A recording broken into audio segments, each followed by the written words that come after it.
Hello മക്കളെ, 10th CBSE മാത്തമാറ്റിക്സിൽ എങ്ങനെ പഠിച്ചാലാണ് മുഴുവൻ മാർക്ക് നമുക്ക് നേടാൻ കഴിയുക എന്നതാണ് ഈ ഒരു വീഡിയോയിലൂടെ നമ്മൾ ചെക്ക് ചെയ്യാൻ പോകുന്നത്. എക്സാമിൻ്റെ സമയമാകുമ്പോഴത്തേക്ക് ഒരുപാട് വീഡിയോസും ഒരുപാട് ലൈവ് ക്ലാസ്സുകളും ഒക്കെ യൂട്യൂബിൽ വരാറുണ്ട്. 100% ഷുവർ ക്വസ്റ്റ്യൻ, പ്രെഡിക്ഷൻ സീരീസ് എന്നൊക്കെ പറഞ്ഞ് ഒരുപാട് വീഡിയോസ് എസ്പെഷ്യലി നോർത്ത് ഇന്ത്യൻ ചാനൽസിനൊക്കെ വരാറുണ്ട്. നിങ്ങൾക്ക് അത് അറിയുമായിരിക്കും ഓൾറെഡി. അപ്പം ഇവരൊക്കെ ചെയ്യുന്നത് എന്താണെന്ന് വെച്ചാൽ ഒരുപാട് പ്രീവിയസ് ഇയർ ക്വസ്റ്റ്യൻസ് ഒക്കെ എടുത്തിട്ട് അതിൽ അത്യാവശ്യം നല്ല ക്വസ്റ്റ്യൻസ് ഒക്കെ പഠിപ്പിക്കുകയാണ് പൊതുവേ ചെയ്യാറുള്ളത്. എന്നാൽ ഇത് തന്നെ എക്സാക്ട്ലി കുട്ടികൾ പഠിച്ചു പോവുകയും at the same time board എക്സാമിനേഷൻ്റെ കാര്യം വരുമ്പോൾ ബോർഡ് എക്സാമിനേഷൻ ഹാളിൽ കുട്ടികൾ എത്തിയിട്ട് ക്വസ്റ്റ്യൻ പേപ്പർ നോക്കുന്ന സമയത്ത് ഈ ക്വസ്റ്റ്യൻസ് ഒന്നും കാണാൻ പറ്റാതാവുകയും അല്ലെങ്കിൽ ഈ ക്വസ്റ്റ്യന് വ്യത്യാസമുള്ള ഡിഫറൻസ് ഉള്ള ക്വസ്റ്റ്യൻസ് വരികയും കുട്ടികൾക്ക് എഴുതാൻ പറ്റാതാവുകയും ചെയ്യുന്ന ഒരു സിറ്റുവേഷൻ ഭീകരമായിട്ട് റീസെൻറ്റ് ഇയേഴ്സിലൊരു 1-2 കൊല്ലമായിട്ട് സംഭവിക്കുന്നുണ്ട്. ഇതിൻ്റെ പുറകിലുള്ള കാരണം എന്താണെന്ന് CBSEയുടെ എക്സാം കൺട്രോളർ പറയുന്നത് തന്നെ നമുക്ക് നോക്കാം. सच ही है बिल्कुल. किसने कहा कि वो सैंपल क्वेश्चन पेपर से आएगा? किसने कहा कि वो कहीं पर्टिकुलर जगह से आएगा? आपने क्लास पढ़ा, क्लास में आपको पढ़ाया गया, आपको नॉलेज दी गई, उस नॉलेज पे बेस्ड क्वेश्चन आएंगे. हम लोगों का प्रयास होता है हम यूनिक क्वेश्चन बनाएं. तो वो यूनिक क्वेश्चन आएंगे. तो जो लोग ये कहते हैं कि यहाँ से क्वेश्चन आने चाहिए तो परीक्षा का मतलब क्या है? എക്സാക്ട്ലി അത് തന്നെയാണ് റീസൺ എന്ന് പറയുന്നത്. CBSE ടെസ്റ്റ് ചെയ്യുന്നത് നിങ്ങളുടെ മെമ്മറി അല്ല, നിങ്ങൾക്ക് എത്ര കാര്യങ്ങൾ ഓർത്ത് വെക്കാൻ പറ്റും, ഇതല്ല മാത്സ് എക്സാമിനേഷന് CBSE ബോർഡ് ചെക്ക് ചെയ്യുന്നത്. നിങ്ങളൊരു ക്വസ്റ്റ്യൻ പഠിച്ചു, ആ ക്വസ്റ്റ്യൻ ബൈ ഹാർട്ട് പഠിച്ചു വെച്ചിട്ട് എക്സാമിന് പോയിട്ട് അത് തന്നെ ക്വസ്റ്റ്യനിലായിട്ട് എക്സാമിന് വരികയാണെങ്കിൽ ആ എക്സാമിൽ എന്ത് മീനിങ് ആണുള്ളത്?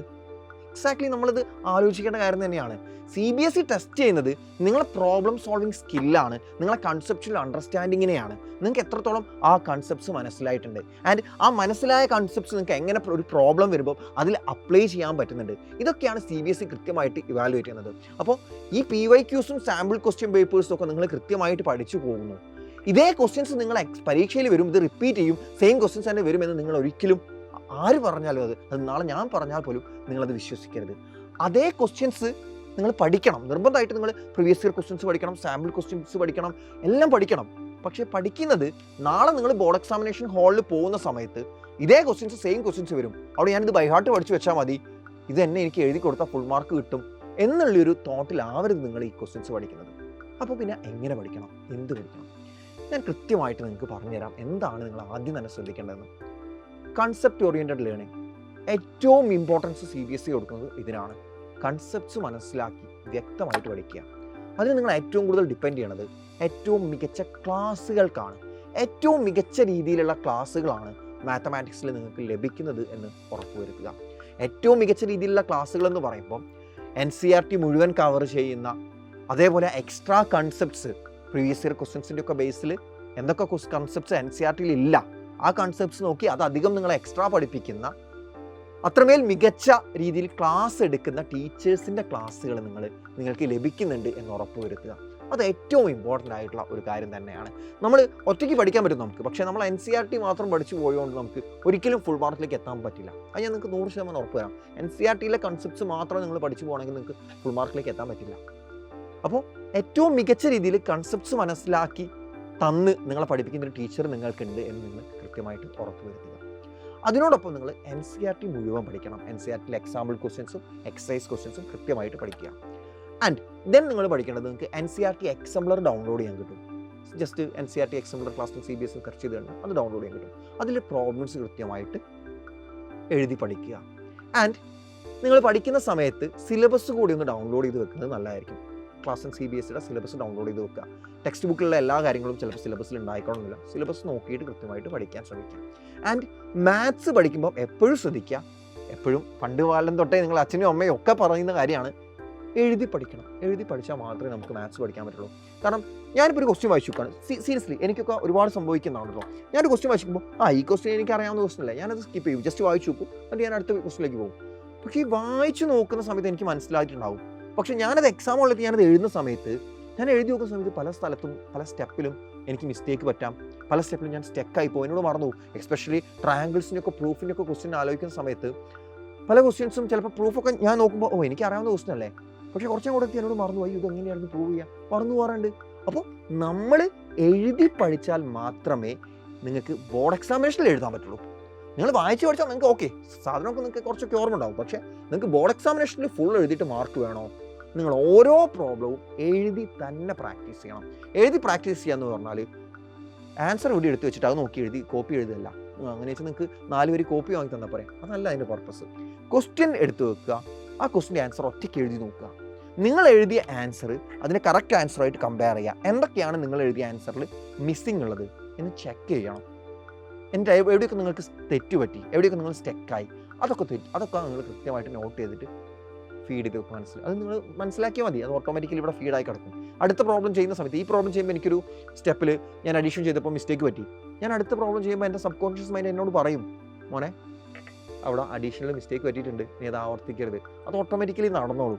അപ്പോൾ അതിനെപ്പറ്റി നിങ്ങൾ ആലോചിക്കേണ്ട. നിങ്ങൾ ആകെ ആലോചിക്കേണ്ടത് നിങ്ങൾ കൃത്യമായിട്ട് എഴുതി പഠിക്കുക, ആ ആൻസേഴ്സ് ഒറിജിനൽ ആൻസറായിട്ട് വെരിഫൈ ചെയ്ത് എറേഴ്സ് മനസ്സിലാക്കുക എന്നതിൽ മാത്രമാണ് നിങ്ങൾ ശ്രദ്ധിക്കേണ്ടത്. ഓക്കെ ആണല്ലോ? ആൻഡ് നമ്മളിപ്പോൾ പറഞ്ഞത് NCERT എക്സാംപ്ലർ എത്തി. ഇനി നിങ്ങൾ ചെയ്യേണ്ടത് ഒരു 5-6 വർഷത്തെ പ്രീവിയസ് ഇയർ ക്വസ്റ്റ്യൻസ് ഡൗൺലോഡ് ചെയ്ത് അത് കൃത്യമായിട്ട് പഠിക്കുക. CBSE വെബ്സൈറ്റിൽ നിങ്ങൾക്ക് ഡിപ്പെൻഡ് ചെയ്യാവുന്നതാണ് ഡൗൺലോഡ് ചെയ്യാൻ വേണ്ടിയിട്ട്. PYQs വളരെ ഇമ്പോർട്ടൻ്റ് ആണ്. അതേപോലെ സാമ്പിൾ ക്വസ്റ്റ്യൻ പേപ്പേഴ്സും ഓരോ ഇയറിലും CBSE ബോർഡ് പുറത്തിറക്കുന്ന സാമ്പിൾ ക്വസ്റ്റ്യൻ പേപ്പേഴ്സ് ഡൗൺലോഡ് ചെയ്ത് അത് കൃത്യമായിട്ട് ചെയ്ത് പഠിക്കുക. അതേപോലെ കോമ്പിറ്റൻസി ഫോക്കസ്ഡ് ക്വസ്റ്റ്യൻസ് എന്ന് പറഞ്ഞിട്ട് CBSE ഒരു സെറ്റ് ഓഫ് ക്വസ്റ്റ്യൻസ് റിലീസ് ചെയ്തിട്ടുണ്ട്, അതും നിങ്ങൾക്ക് പഠിക്കാവുന്നതാണ്. അപ്പോൾ സാറല്ലേ ആദ്യം പറഞ്ഞത് PYQസും സാമ്പിൾ ക്വസ്റ്റ്യൻ പേപ്പേഴ്സും ഒന്നും ചെയ്തിട്ട് വലിയ കാര്യമൊന്നുമില്ല, അതന്നെ കറക്റ്റായിട്ട് എക്സാമിന് വരുന്നത് നമുക്ക് ഒരിക്കലും പറയാൻ പറ്റില്ല. പിന്നെ ഇതിനെ ഇതൊക്കെ പഠിക്കുന്നത് ആ ഒരു ക്വസ്റ്റ്യൻ നിങ്ങളുടെ മനസ്സിൽ ഇപ്പോൾ ഓൾറെഡി വന്നിട്ടുണ്ടാവും.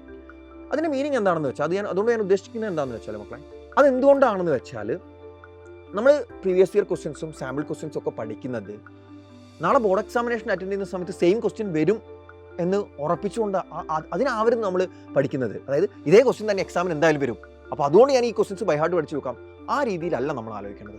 നമ്മൾ ഒരു ചാപ്റ്ററിൻ്റെ കൺസെപ്റ്റ്സ് ക്ലിയർ ആയിട്ട് പഠിച്ചു, ആ കൺസെപ്റ്റിൽ നിന്ന് ഡിഫറെൻറ്റ് POVയിൽ ഡിഫറെൻറ്റ് പോയിന്റ് ഓഫ് വ്യൂവിലുള്ള ക്വസ്റ്റ്യൻസ് വരുമ്പോഴാണ് നമുക്ക് ആ കൺസെപ്റ്റ്സ് എത്രത്തോളം മനസ്സിലായിട്ടുണ്ട് എന്ന് നമുക്ക് സെൽഫ് ഇവാലുവേറ്റ് ചെയ്യാൻ പറ്റുക.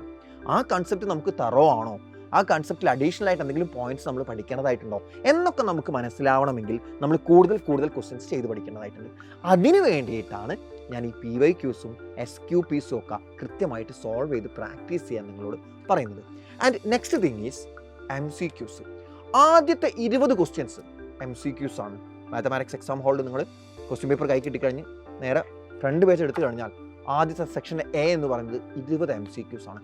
ഈ MCQs കാരണം മാർക്ക് പോകുന്ന കുട്ടികളുടെ എണ്ണം എന്ന് പറയുന്നത് വളരെ കൂടുതലാണ്. MCQs ആണെന്നുള്ളതല്ല പ്രശ്നം, മെജോറിറ്റി ക്വസ്റ്റ്യൻസ് ഏറ്റവും വലിയ സെക്ഷനാണ്, ഏറ്റവും കൂടുതൽ ക്വസ്റ്റ്യൻസ് ഇൻക്ലൂഡ് ചെയ്യുന്ന സെക്ഷനാണ് സെക്ഷൻ A എന്ന് പറയുന്നത്. 20 ക്വസ്റ്റ്യൻസ് ആണുള്ളത്. 20 ക്വസ്റ്റ്യൻസ് അറ്റൻഡ് ചെയ്ത് ആകെ കിട്ടി 20 മാർക്കാണ്.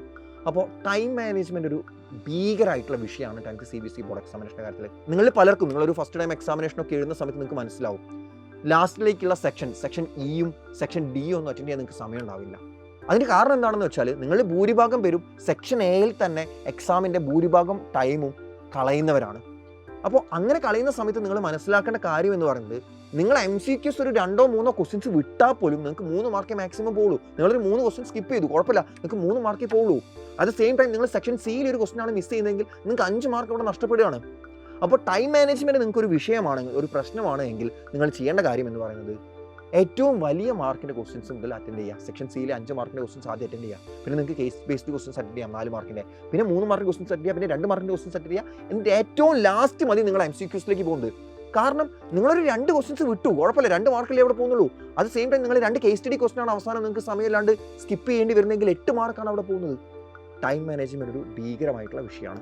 ആൻഡ് നെക്സ്റ്റ് തിങ് ഈസ്, എഴുതുമ്പം ഇത് ഒബ്ജക്റ്റീവ് എക്സാമിനേഷൻ അല്ല. പല കുട്ടികളും സ്റ്റെപ്പൊന്നും ഉണ്ടാവില്ല, അവർക്കെല്ലാം അറിയാം, പക്ഷേ അവർ എക്സാം എഴുതുമ്പോൾ സ്പീഡിൽ എക്സാം എഴുതി അങ്ങോട്ട് പോകും. 5 മാർക്കിൻ്റെ ക്വസ്റ്റിന് 3 സ്റ്റെപ്പേ ഉണ്ടാവുള്ളൂ. അങ്ങനെയല്ല ഒരിക്കലും നിങ്ങൾ മാത്സ് എക്സാമിനേഷൻ അറ്റൻഡ് ചെയ്യേണ്ടത്, ബോർഡ് എക്സാമിനേഷൻ അറ്റൻഡ് ചെയ്യേണ്ടത്.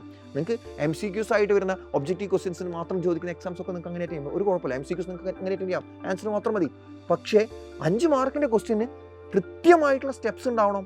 ആൻഡ് നിങ്ങൾ പേജിൻ്റെ ഒരു എന്താ പറയുക, ഒരു 3/4 ആയിട്ട് പേജിനെ കട്ട് ചെയ്തിട്ട് ഒരു 3/4 എന്ന് വെച്ചാൽ ഞാൻ ഉദ്ദേശിച്ചത് ഏകദേശം ഒരു സൈഡിലൊരു കോളം വരയ്ക്കുക. എന്നിട്ട് ആ കോളത്തിൻ്റെ റൈറ്റ് സൈഡിൽ വേണം നിങ്ങൾ എന്ത് ചെയ്യാൻ വേണ്ടിയിട്ട്, നിങ്ങളെ ഈ അഡീഷൻ, സബ്ട്രാക്ഷൻ, ഇങ്ങനത്തെ മാത്തമാറ്റിക്കൽ ഓപ്പറേഷൻസ് ഒക്കെ ആ റൈറ്റ് സൈഡ് ചെയ്യുക. എന്നിട്ട് സ്റ്റെപ്സ് വളരെ നീറ്റായിട്ട് ലെഫ്റ്റ് സൈഡിൽ ഉണ്ടാവണം. ആ സ്റ്റെപ്സിനാണ് നിങ്ങൾക്ക് മാർക്ക് കിട്ടുക, അല്ലാതെ ഫൈനൽ ആൻസറിന് മാത്രമല്ല. ആ സ്റ്റെപ്സ് ഇപ്പോൾ നിങ്ങളെ ക്വസ്റ്റ്യൻ പേപ്പർ നിങ്ങളെ ആൻസർ ഷീറ്റ് ഇവാലുവേറ്റ് ചെയ്യുന്ന ടീച്ചറുടെ കയ്യിൽ കൃത്യമായിട്ടുള്ളൊരു ഗൈഡ് ലൈൻസ് ഉണ്ടാവും. ഇന്ന സ്റ്റെപ്പ് ഉണ്ടെങ്കിൽ ഇത്ര മാർക്ക് കൊടുക്കുക എന്ന് പറഞ്ഞിട്ട്. അപ്പോൾ നിങ്ങൾ 5 മാർക്കിൻ്റെ ഒരു ക്വസ്റ്റിന് 3 സ്റ്റെപ്പ് നിങ്ങൾ എഴുതി വെച്ച് കഴിഞ്ഞാൽ നിങ്ങൾക്ക് മാർക്ക് കിട്ടില്ല, ഉറപ്പായിട്ട് നിങ്ങൾക്ക് മാർക്ക് കിട്ടില്ല. ആ അവസാനത്തെ ആൻസറിൻ്റെ ഒരു മാർക്കും ഹാഫ് മാർക്ക് അല്ലെങ്കിൽ ഒരു 1 മാർക്ക് കിട്ടും. പിന്നെ ഇൻ ബിറ്റ്വീൻ നിങ്ങൾ എഴുതി സ്റ്റെപ്പ് എത്ര ഏതാണോ അതിന് 1 2 മാർക്ക് കിട്ടും കൂടിപ്പോയാൽ. ബാക്കി മാർക്കൊക്കെ നിങ്ങൾക്ക് നഷ്ടപ്പെടും.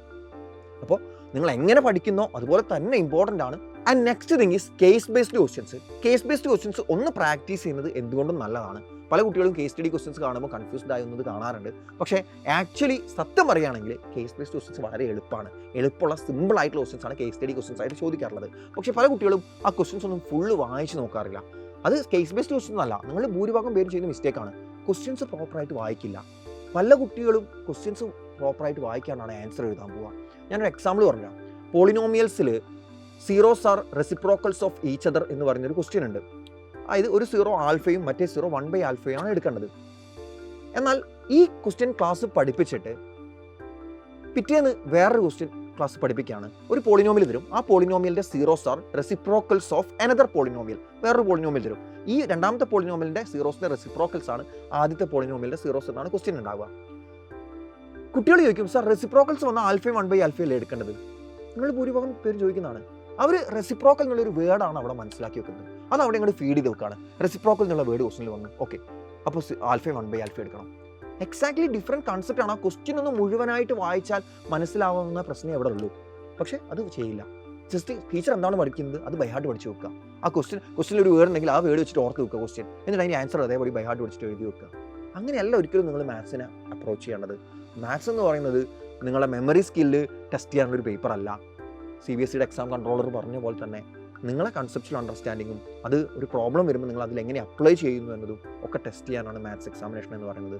സോ ഇത്രയും കാര്യങ്ങൾ നിങ്ങൾ കൃത്യമായിട്ട് ശ്രദ്ധിച്ചുകൊണ്ട് ഏറ്റവും മികച്ച രീതിയിൽ ഈ അക്കാദമിക് ഇയറിൽ നിങ്ങൾ പ്രിപ്പയർ ചെയ്യുക. ആൻഡ് അതിന് നിങ്ങളെ ഹെൽപ്പ് ചെയ്യുന്ന സൈലത്തിൻ്റെ ഓൺലൈൻ ട്യൂഷൻ ബാച്ചാണ് അസ്ത്ര ബാച്ച് എന്ന് പറയുന്നത്.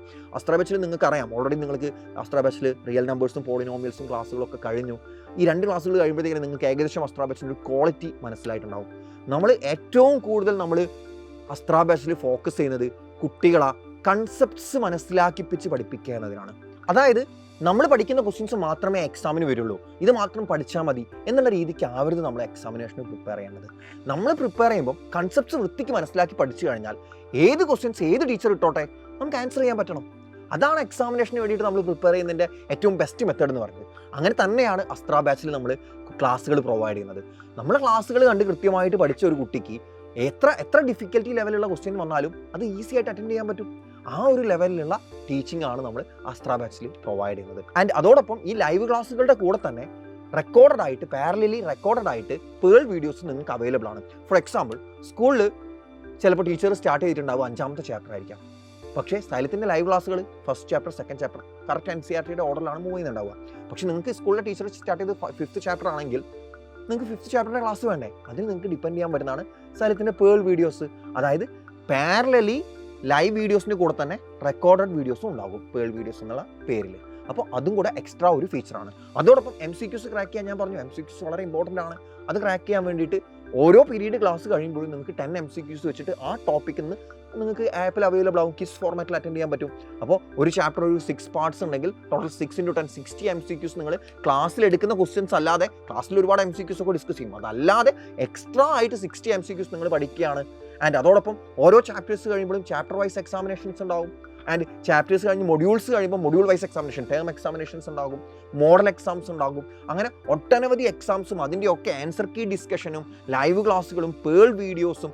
അതോടൊപ്പം ഇൻഫിനിറ്റി പ്രോ ബാച്ചിലാണ് നിങ്ങൾ ജോയിൻ ചെയ്യുന്നതെങ്കിൽ ഇൻസ്റ്റാ ലേൺ മെറ്റീരിയൽ, അതോടൊപ്പം തന്നെ മൈൻഡ് മാപ്സ്, അങ്ങനെ ഒരുപാട് സ്റ്റഡി മെറ്റീരിയൽസും നിങ്ങൾക്ക് അസ്ത്ര ബാച്ച് വഴി ലഭിക്കുന്നതാണ്. അപ്പോൾ അസ്ത്ര ബാച്ചിൽ ജോയിൻ ചെയ്ത് ഏറ്റവും മികച്ച രീതിയിൽ നിങ്ങൾ ഈ അക്കാദമിക് ഇയർ പഠിക്കുകയാണെങ്കിൽ ബോർഡ് എക്സാമിനേഷനിൽ ഏറ്റവും മികച്ച മാർക്കിലേക്ക് നിങ്ങൾക്ക് എത്തിച്ചേരാൻ പറ്റുമെന്നത് എനിക്ക് 100% ഉറപ്പ് തരാൻ പറ്റും. സോ മക്കളെ, ഈ അക്കാദമിക് ഇയർ നമുക്ക് ഒരുമിച്ച് ക്രാക്ക് ചെയ്യാം. മാത്സിൽ മുഴുവൻ മാർക്ക് നമുക്ക് നേടിയെടുക്കാം. All the best.